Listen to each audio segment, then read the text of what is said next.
Tension घेऊ नका. स्वतःच्या फायद्यासाठी दुसऱ्यांना त्रास देणाऱ्यांना कधीच सुख मिळत नसतं.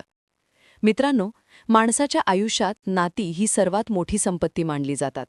पैसा, मालमत्ता, पद, प्रतिष्ठा या सर्व गोष्टी जीवनात महत्त्वाच्या असल्या तरी त्या तात्पुरत्या असतात. परंतु मनापासून जोडलेली नाती माणसाला खऱ्या अर्थाने श्रीमंत बनवतात. तरीही वास्तव असे आहे की प्रत्येक नातं मनापासून जोडलेलं असतंच असं नाही. आपल्या आसपास काही अशी माणसं असतात जी आपल्याशी केवळ स्वार्थासाठी जवळीक साधतात. त्यांना आपल्याशी असलेला भावनिक संबंध महत्त्वाचा नसतो. त्यांना फक्त त्यांचा फायदा दिसत असतो. जेव्हा त्यांचा स्वार्थ पूर्ण होतो तेव्हा ते हळूहळू दूर जाऊ लागतात आणि कधीकधी तर आपल्याशी असलेले नातेच तोडून टाकतात.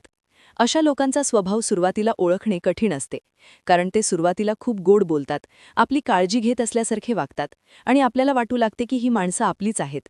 परंतु काळ जसजसा पुढे जातो तसतसे त्यांच्या वागण्यातले खरे रूप दिसू लागते. जेव्हा त्यांना आपल्याकडून काही मिळायचे असते तेव्हा ते आपल्याशी खूप जवळीक दाखवतात. परंतु ज्या दिवशी त्यांचा फायदा संपतो त्या दिवशी तेच लोक आपल्याला ओळखायलाही तयार नसतात. अशा अनुभवातून अनेकांना जावे लागते आणि तेव्हा माणसाला समजते की जगात प्रत्येकजण आपला नसतो. स्वार्थासाठी दुसऱ्यांचा वापर करणारे लोक वरून सुखी दिसले तरी त्यांच्या आयुष्यात खरे समाधान नसते, कारण स्वार्थावर उभे असलेले नाते कधीच टिकत नाही. ज्याच्या मनात फक्त स्वतःचा फायदा असतो तो माणूस कधीच मनाने श्रीमंत होऊ शकत नाही. त्याला सतत काहीतरी मिळवण्याची धडपड असते, परंतु त्याच्या आयुष्यात खरी माणसं नसतात. म्हणूनच असे लोक बाहेरून कितीही हसत असले तरी त्यांच्या मनात कायम एक पोकळी असते. जीवनात गैरसमज आणि अहंकार हे दोन असे शत्रू आहेत जे अनेक नाती मोडून टाकतात. जेव्हा माणूस सत्य ऐकण्याऐवजी आपल्या मनातल्या समजुतींवर विश्वास ठेवतो तेव्हा गैरसमज निर्माण होतात, आणि जेव्हा माणसाच्या मनात अहंकार वाढतो तेव्हा तो दुसऱ्याचा दृष्टिकोन समजून घेण्यास तयार राहत नाही. त्यामुळे अनेकदा नाती तुटतात, मनं दूर जातात आणि आयुष्यभर पश्चात्ताप उरतो. म्हणून नातेसंबंध टिकवण्यासाठी नम्रता आणि समजूतदारपणा खूप आवश्यक असतो. वैवाहिक जीवनातही हेच तत्त्व लागू होते. एका स्त्रीला संसारासाठी मोठ्या राजवाड्याची गरज नसते. तिला तिच्या नवऱ्याची साथ, प्रेम आणि आदर हवा असतो. जर पतीने तिच्या भावनांना समजून घेतले, तिच्यासोबत उभा राहिला, तर ती अगदी साध्या घरातही आनंदाने संसार करू शकते. पण जर त्या नात्यात आदर आणि प्रेम नसेल तर कितीही मोठी संपत्ती असली तरी त्या संसारात समाधान मिळत नाही. कारण नात्यांची खरी किंमत वस्तूंमध्ये नसते, ती मनात असते. परिस्थितीने बरी बसलेला माणूस कधीही पुढे जाऊ शकतो. मेहनत, प्रामाणिकपणा आणि सकारात्मक विचार यांच्या बळावर तो आपले आयुष्य बदलू शकतो. पण विचारांनी गरीब असलेला माणूस कधीही बदलत नाही, कारण त्याच्या मनात मोठेपणा नसतो, त्याच्या विचारांमध्येच मर्यादा असतात. त्यामुळे माणूस खऱ्या अर्थाने श्रीमंत असतो तो त्याच्या विचारांमुळे. या जगात आईसारखा गुरु दुसरा कोणी नसतो. ती कदाचित शाळेत फार शिकलेली नसते, पण जगण्याची खरी शहाणपणाची शिकवण तीच देत असते. संकटात कसे उभे राहायचे, माणसांशी कसे वागायचे, संयम कसा ठेवायचा आणि प्रेम कसे द्यायचे हे आईच्या वागण्यातून आपल्याला कळते. म्हणून आईचे स्थान जीवनात सर्वात उंच मानले जाते. नाती मोठी नसतात, त्यांना जपणारी माणसं मोठी असतात. कोणाशीही नाते जोडणे सोपे असते, पण ते नाते टिकवण्यासाठी संयम, समजूतदारपणा आणि प्रेम आवश्यक असते. जो माणूस नाती जपण्याची कला जाणतो तो आयुष्यात कधीही एकटा पडत नाही.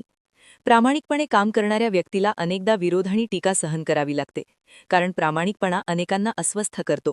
जे लोक फसवणूक करून पुढे जातात त्यांना सत्य बोलणारा माणूस आवडत नाही.